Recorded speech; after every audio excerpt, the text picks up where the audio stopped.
Welcome to another tutorial section of the MapGo tutorial series. I am Folorunsho Olutayo, as most of those existing subscribers may know. I'm sorry we have not uploaded any video before now, and that is why I am wishing you a happy new year. I wish every one of us happy new year. If you are a newbie, you are welcome to this channel. If you are an existing subscriber, I really appreciate you all. I appreciate all those that have sent messages and made calls and tried to contact to ask why have I not uploaded some videos before now. I really appreciate you all. There was no problem at all. I had to prioritize and do one or two things so that we can be able to put things together. Now we are back and better. In this video, we'll be talking about how to make bar soap. I need to make you understand that there are several methods of making bar soap, just as there are several types of bar soap.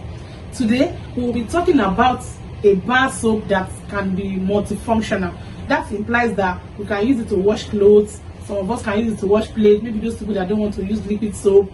And we have other people that even use it to have their baths. So it's more of washing. And we'll be diving straight into the video. Let's go there.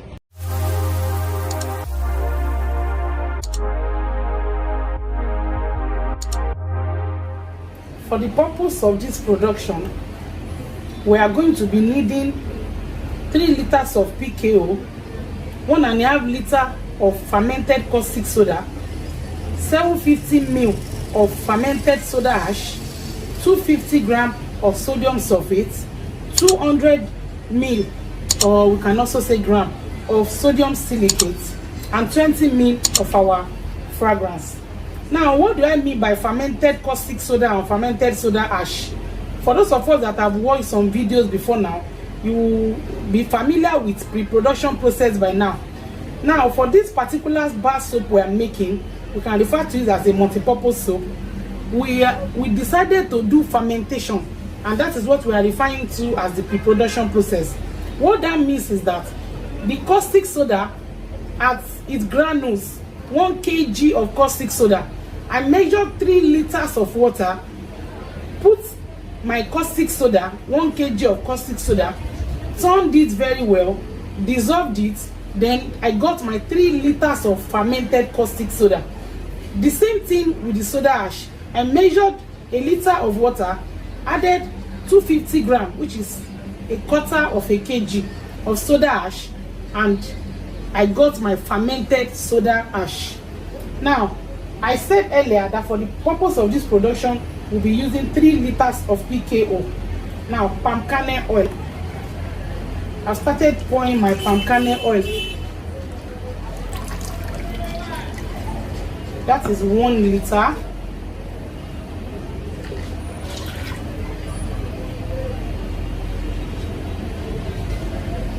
This is the 2nd liter.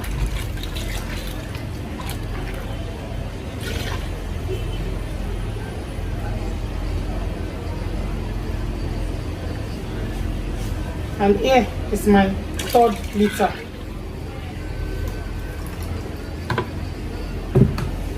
We are using, here is my fermented caustic soda.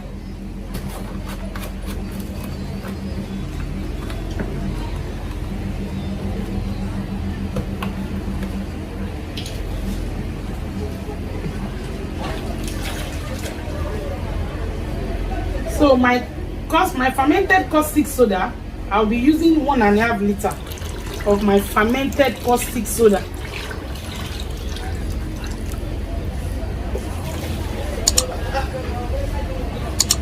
One and a half liters means 1,500 ml. Then we are going to turn it rigorously.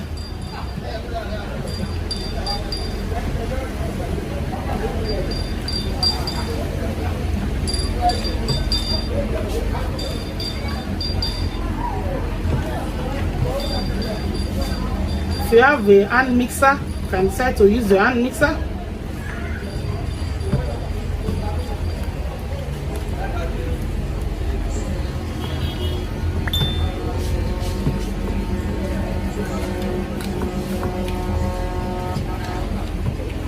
You are going to turn it until you get a very thick consistency.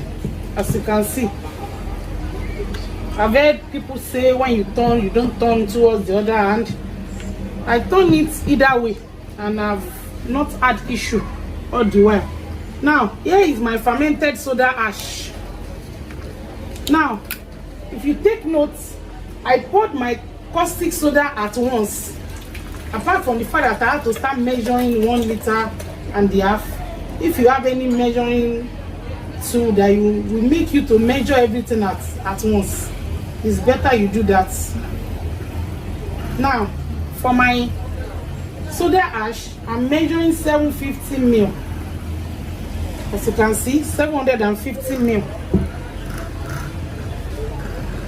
So when it's time for you to add the soda ash, you are going to add your soda ash little by little.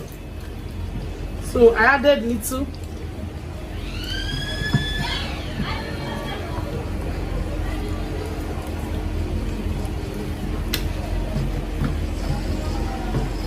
Then I'm adding another little.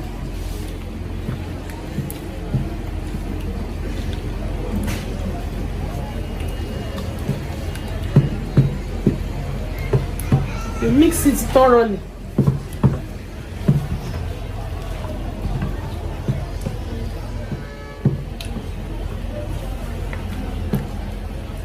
Now, sometimes you may have issues while mixing this. Maybe you start seeing water, then that implies that you have to stop the soda ash. Why this occurs is that there is usually difference in the quality of PKO that we get out there, even sometimes in the quality of the chemicals we are using.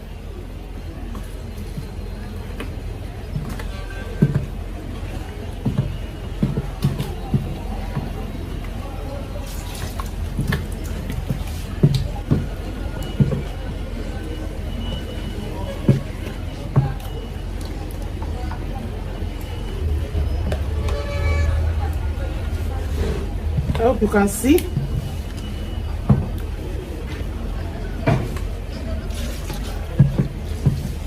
Your soda ash should be added like you have prepared pap, and the pap is probably too thick, and you are trying to dissolve or dilute that pap from its thick consistency. You will not just pour the water that you intend to use to mix it. In this case, it's soda ash. You're not just going to pour it at once so that there will be no reaction. You have to mix it wisely and slowly too.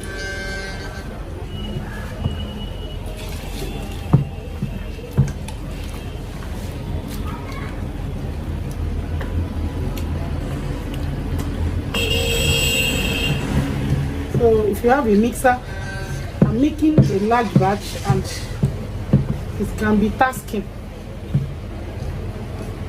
Now our soda ash is gone. So you mix it thoroughly. I hope you can see. Make sure that it's well mixed.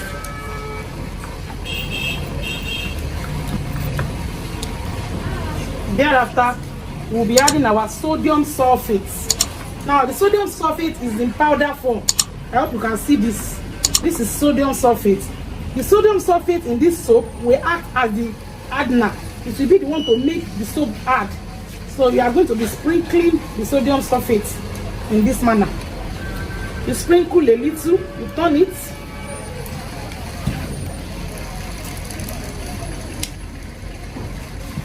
Make sure you turn it so that everything you are mixing will get down. Then when you are sure you have turned this very well, you sprinkle another little. Then you begin to turn it.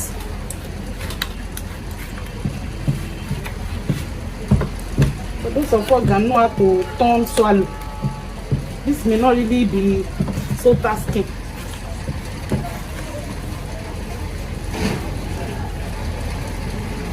Sometimes we have lumps in our sodium sulfates, never mind.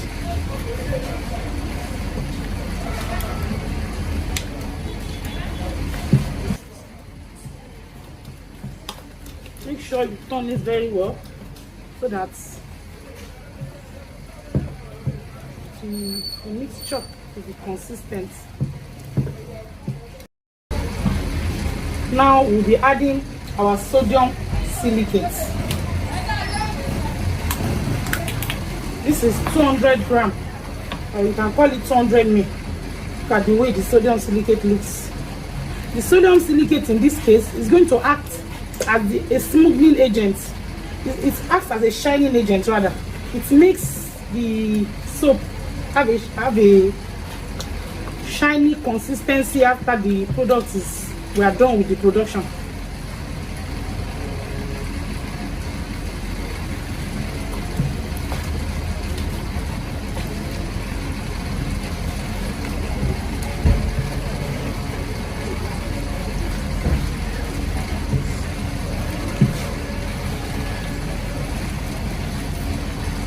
Thereafter, we are going to be adding our fragrance.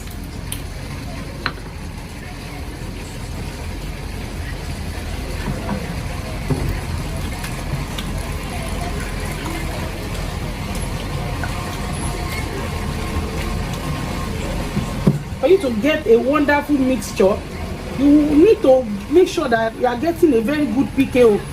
I've done series of soap that have had issues, so you make sure you are getting a very good PKO so that your soap consistency will be okay. Now our soap is ready. We are now going to pour it into the carton while we wait for the soap to add it. Now there's something that just came to my mind. The fermentation of the caustic soda and the soda ash will be done for minimum of 24 hours. Minimum of 24 hours. So still tuned as I pour into the mold.